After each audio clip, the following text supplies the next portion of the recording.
الحمدللہ رب العالمین والعاقبۃ للمتقین والصلاۃ والسلام علی رسولہ الکریم اما بعد۔ آگے امام بخاری الرحمن نے باب باندھا ہے، باب اذا خاصم فجر۔ باب اس بیان میں ہے کہ وہ شخص کہ جب اس نے جھگڑا کیا تو بد زبانی پر اتر آیا، یعنی اس آدمی کے بارے میں یہاں تذکرہ کرنا چاہتے ہیں کہ ایک ایسا آدمی کہ جب اس سے جھگڑا ہو جاتا ہے، جھگڑا نہیں کرنا چاہیے، کوئی اچھا کام نہیں ہے، لیکن سماج میں رہتا ہے تو کبھی بحث و مباحثہ ہو ہی جاتا ہے کسی بات کو لے کر کے۔ تو کہہ رہے اس میں کچھ ایسے بھی لوگ ہوتے ہیں کہ جب ان سے جھگڑا ہو گیا، بحث ہو گئی، تکرار ہو گئی تو فوراً گالی گلوچ پر اتر آتے ہیں، ان کے تعلق سے کیا رہنمائی ملتی ہے۔ حدیث نمبر ہے 2459۔ عن عبداللہ بن عمر رضی اللہ عنہما عن نبی صلی اللہ علیہ وسلم قال، عبداللہ بن عمر رضی اللہ عنہما سے روایت ہے، وہ نبی کریم صلی اللہ علیہ وسلم کے حوالے سے بیان کرتے ہیں، قال، آپ صلی اللہ علیہ وسلم نے فرمایا، اربع من کن فیہ کان منافقا، کہ جن کے اندر چار خصلتیں پائی جائیں گی وہ منافق ہیں، یعنی منافق کی پہچان یہاں بتائی گئی، پہلے بھی حدیث سے گزر چکی ہوگی، لیکن بنیادی بات یہ ہے کہ مدینہ کے اندر ایک ایسا طبقہ پیدا ہو گیا جن کو منافق کہا جاتا ہے۔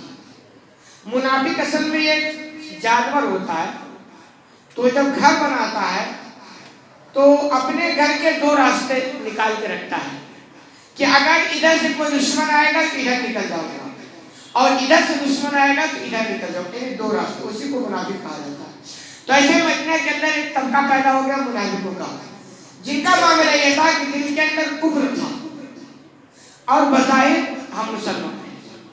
اصل میں تھا یہ کہ پہلے کھل کر کے اسلام کا دشمنی کرتے تھے، لیکن جب یہ سمجھ گئے کہ ہم کھل کر کے مسلمانوں کا کچھ بگاڑ نہیں سکتے تو انہوں نے کہا گیم کھیلو، گیم یہ کھیلو کہ ان کے محفل میں رہو تو کہا صاحب ہم بھی مسلمان ہیں، اور حقیقت میں کوئی مسلمان نہ رہو، تو مسلمان بن کر کے ان کو نقصان پہنچاؤ۔ اور آپ کو پتا ہے، آپ کو اگر پتا ہے کہ فلاں کا دشمن ہے تو آپ ہمیشہ اس سے آگاہ رہیں گے اور وہ اتنا زیادہ آپ کو نقصان نہیں پہنچا سکے گا کیونکہ آپ الگ ہیں دشمن سے۔ لیکن ایک آدمی جو آپ کا دشمن ہے دوست بن گیا اور دوست بن کے وہ دشمنی نبھاتا نہیں، آپ کو جہاں نقصان پہنچا دے گا۔ تو ایسے یہ طبقہ جو منافقوں کا تھا، اسلام کو بہت نقصان اس سے پہنچا ہے کیونکہ یہ دوست بن کر دشمنی نبھانے لگے، انہیں کو منافق کہا گیا۔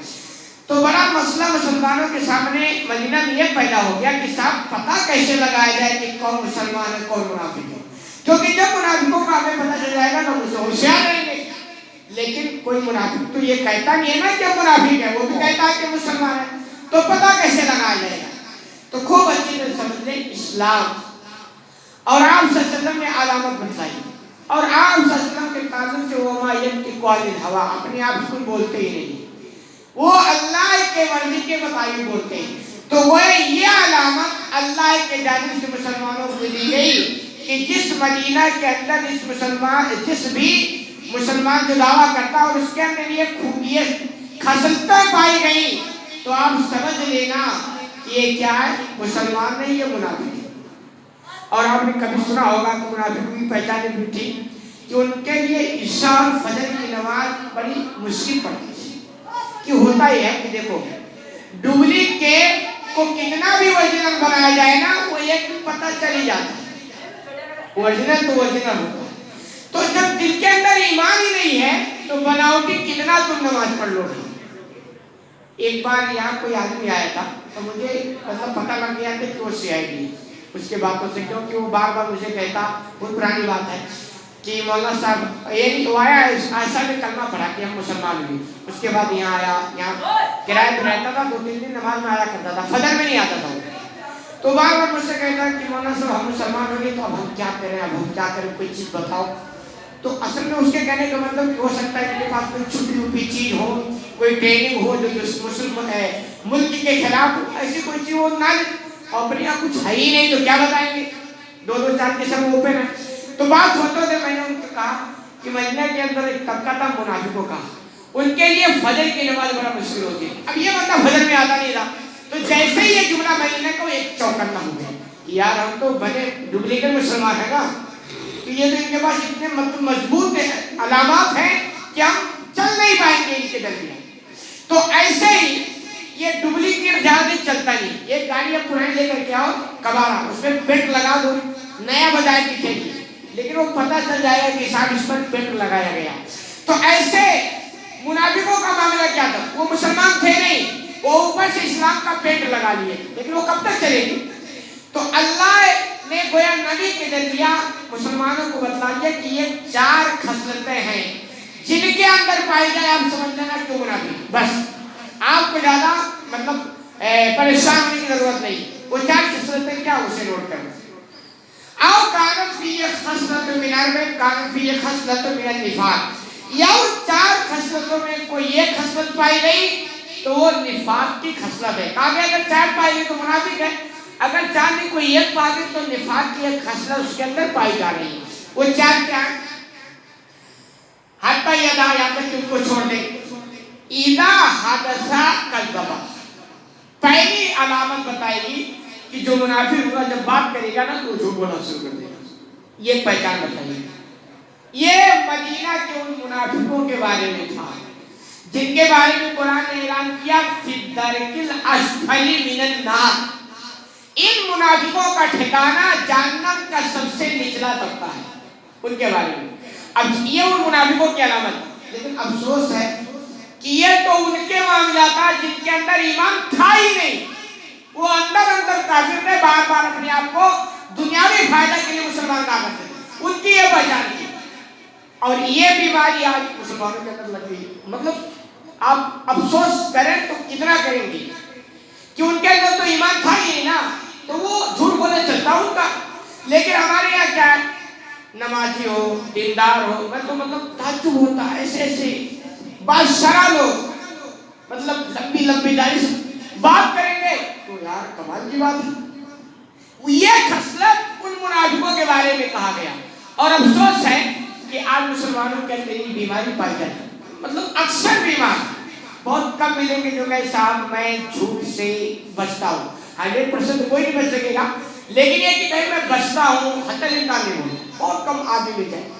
وجہ کیا میں بتاؤں؟ حقیقت میں وہ تو 100% منافق تھے کیونکہ اندر کفر تھا، تو سچ سے ان کو لینا دینا نہیں تھا، ان کو فرار کرنا تھا. آج بھی مسلمانوں کے اندر ویسا تو نہیں، لیکن اس کا کچھ حصہ نفاق پائے گا. آپ کیسے؟ آپ دیکھیں ایک مسلمان ہے 5 وقت کی نماز نہیں پڑھتا ہے. اگر اس کو یقین ہو جائے کہ بھئی بے نمازیوں کو ٹھکانا جہنم ہے اور جہنم کی کیا حلیہ بیان کی گئی ہے، اگر یقین ہو جائے نماز چھوڑ سکتا ہے. اس کو شبہ لگا ہے، کیا پتا جہنم ہے کہ نہیں، یہ شبہ ہے. لیکن وہی مسلمان جمعہ کو آ جاتا ہے. کیوں آ جاتا ہے؟ اس کو یہ شبہ ہے کہ بھئی نماز نہیں پڑھتے لیکن یہ جمعہ والا ثواب ملے گا، تو کیا پتا آخرت میں اگر قائم ہو گئی آخرت تو کچھ کام آ جائے. یہ مسلمان آپ دیکھیں گے نا شبہ میں بنا ہوا ہے. یہ بہت اندر کی بات میں بتا رہا ہوں. وجہ کیا ہے؟ دنیا کے بارے میں یقین ہو جائے تو آدمی الرٹ ہو جاتا ہے، آخرت کے بارے میں یقین نہیں ہو رہا تو کہاں سے الرٹ ہوگا؟ یہ مسلمان آج کوئی زکات نہیں نکالتا ہے، لیکن گھر کے دروازے میں کوئی بھیک مانگنے والا آ جائے گا تو اس پر اس کو نکالنا دے گا. کیا ہو سکتا؟ وجہ یہ ہے کہ زکات کی باری آتی اتنا سار رقم نکال دیں گے، کیا پتا جنت ہے بھی کہ نہیں ہے، آخرت قائم ہوگی کہ شبہ میں بنا ہے. لیکن وہ 10-20 روپیہ نکالتا نا، وہ یہ بھی شبہ ہے کہ اگر آخرت ہو گئی کہ یہ 10-20 روپیہ تو کچھ تو کام آ جائے گا. یہ نفاق کی بیماری لگی ہے. تو ان کے یہاں تو 100% تھا. ہمارے مسلمانوں کے اندر تھوڑے بیک چل رہا ہے. یہی وجہ ہے کہ ان کے یہاں یہ صفت تھی کہ جب وہ جھوٹ بولتے، بات کرتے تو جھوٹ بولتے. آج مسلمانوں کے اندر نفاق کی بیماری ہے کہ جب بات کرتا تو یہ جھوٹ بولتا ہے. یہ جھوٹ معمولی گناہ نہیں، بہت بڑا گناہ ہے. تو یہ صفت یہ کہ جو جھوٹ بولے مدینہ کے منافقوں کے بارے میں تو وہ سمجھ لینا کہ منافق. ایک پہلی صفت. وَإِذَا وَعَدَ أَخْلَفَ. دوسری صفت کہ جب وہ وعدہ کرے گا تو اس کا وعدہ خلاف بھی کرے گا، یعنی وعدے کو نبھائے گا. آپ دیکھیں یہ بھی ہمارے مسلمانوں کے اندر لگی ہے نا. آپ دیکھیں کسی کو پیسہ ویسا اٹھا کر کے تو دیکھو وہ کیسے کر کے بڑھاتا ہے.